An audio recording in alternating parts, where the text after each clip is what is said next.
A psicologia dos vilões dos anos 80. Por que Rambo, Terminator e Robocop não eram os maiores vilões?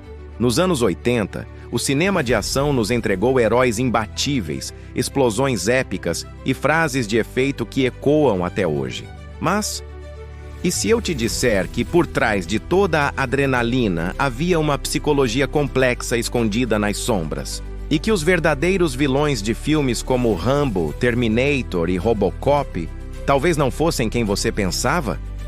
Prepare-se para uma viagem nostálgica ao coração sombrio dos anos 80, onde a linha entre herói e vilão era mais tênue do que imaginávamos.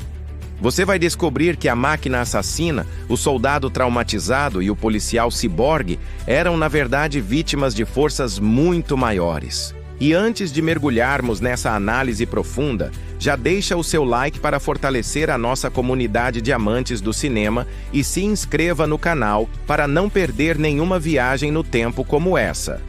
Parte 1. Introdução à psicologia dos vilões clássicos. Quando pensamos em vilões dos anos 80, logo vem à mente figuras de maldade pura. O sorriso sádico de Freddy Krueger, a imponência de Darth Vader, a frieza calculista de Hans Gruber. Eles eram a personificação do mal, o obstáculo claro que o herói precisava superar. Mas e os nossos vilões de hoje? John Rambo, o T-800 e Robocop? Em um primeiro olhar, eles podem até parecer as forças antagonistas, especialmente para aqueles que cruzam seus caminhos. Rambo aterroriza uma cidade inteira. O Terminator persegue Sarah Connor com uma obstinação assustadora. Robocop, em seus primeiros momentos, é uma máquina de fazer justiça sem emoção. Acontece que a genialidade desses filmes está em subverter essa expectativa. Eles nos forçaram a olhar além da superfície e questionar: quem realmente está no controle? Quem são os verdadeiros monstros? Parte 2.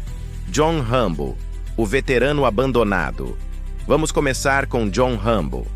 Em Primeira Sangue, First Blood, lançado em 1982, Rambo é o centro do caos. Ele destrói uma cidade, enfrenta a polícia, usa táticas de guerrilha. Ele é a ameaça imediata. Mas qual é a verdadeira origem da sua fúria? Rambo é um veterano de guerra do Vietnã, um herói condecorado que volta para casa e encontra desprezo, hostilidade e um país que o abandonou. A sociedade, personificada pelo xerife Teasle, o vê como um desajustado, um estranho que não pertence. Curiosidade cultural. Primeira Sangue ressoou profundamente com a geração pós-Vietnã, dando voz à frustração e ao trauma de muitos veteranos. O filme não o glorifica como uma máquina de matar, mas expõe a dor de um homem que foi treinado para a guerra e não consegue se reajustar à paz. O verdadeiro vilão aqui não é Rambo. É o trauma de guerra, o preconceito, a incompreensão e a instituição que o transformou em uma arma e depois o jogou fora.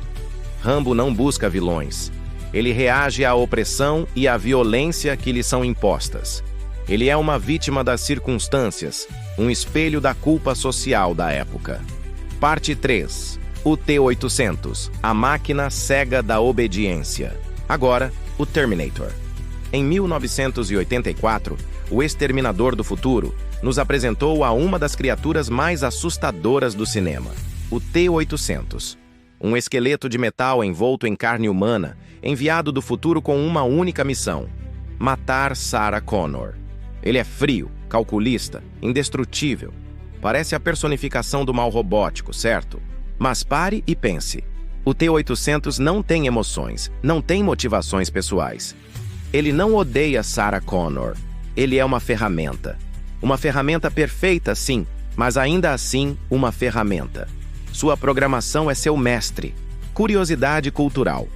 O Terminator era mais do que um monstro. Ele era um reflexo do medo crescente da tecnologia descontrolada e da inteligência artificial.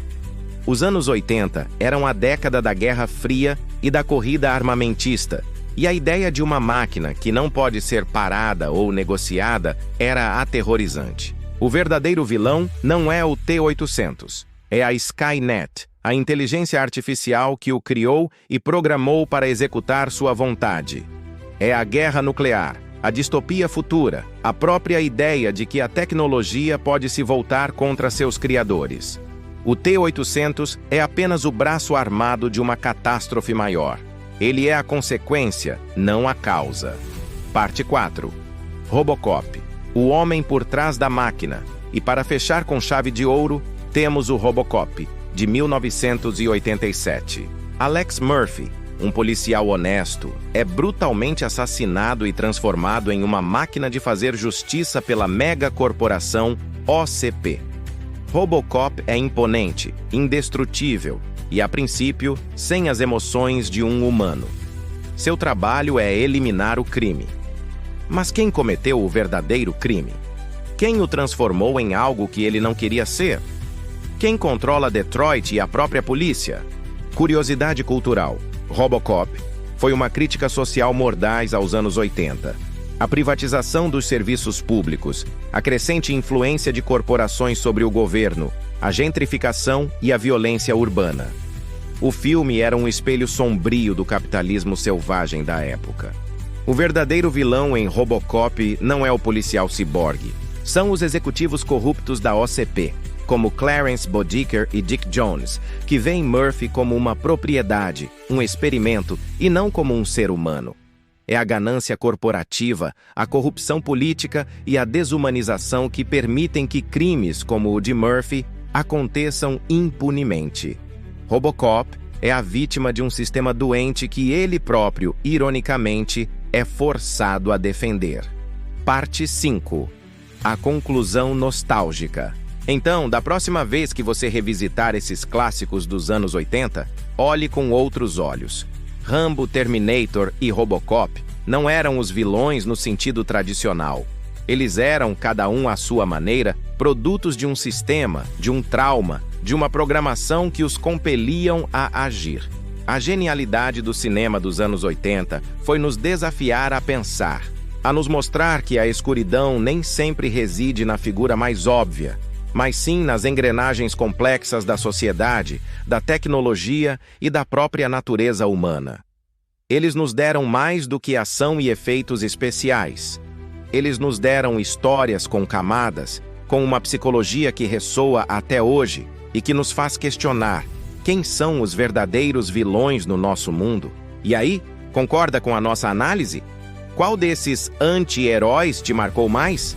Deixe seu comentário e compartilhe suas memórias nostálgicas com a gente. Se você gostou dessa viagem no tempo e quer ver mais análises profundas do cinema clássico, não se esqueça de curtir o vídeo e se inscrever no canal para continuar desvendando os segredos por trás das telas. Ative o sininho para receber as notificações e fazer parte da nossa comunidade. Até a próxima!